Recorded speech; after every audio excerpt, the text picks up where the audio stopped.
Ketemu maneh ing wektu iki bakal tak dunke cara ngerangke supaya 20 simbol-simbol utawa gambar aksara Jawa ing ngarep iso dadi 20 aksara Jawa ngegena kang wutuh. Diwiwiti saka kelompok 1 Bapatala NM.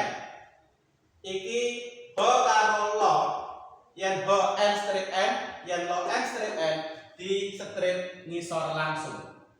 Banjur ko iki stripe ras saka ngisor saka tengah. Banjur digandhengi. To stripe saka ngisor maneh. Supaya beda karo ho iki diwenehi cucuk. Kelompok 1 wis rampung. Kelompok 2 no. Merga iki no dijikoke ing kelompok 1 sing nomor 2. 1 2 berarti no mengko kaya iki.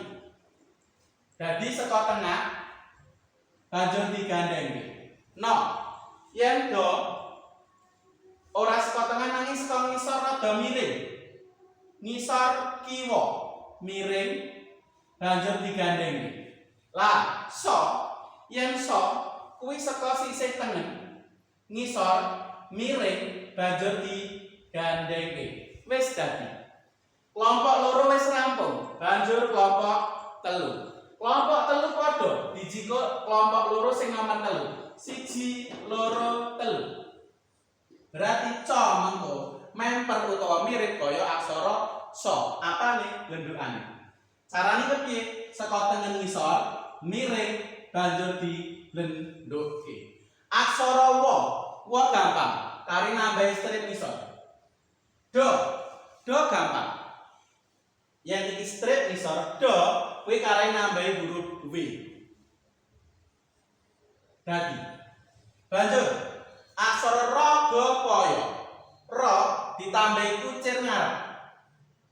Ke tambahi kucir ngarep supaya beda karo ra ditambahi n siji meneh.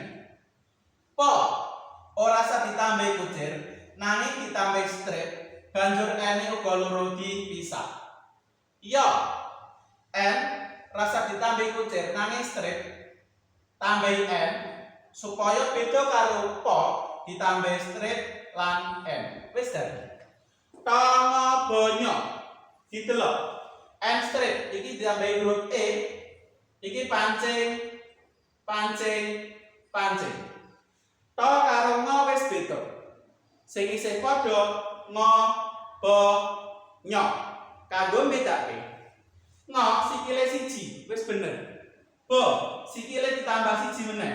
Dadine 2. Lan nyo sikile ditambahi 3. 1 2 3. Wis dadi. Isih ana 2. Mo 1 3 kuwalik strip n kari digabungke. Wis dadi. Lan jo n strip r gede kapital kari digabungke.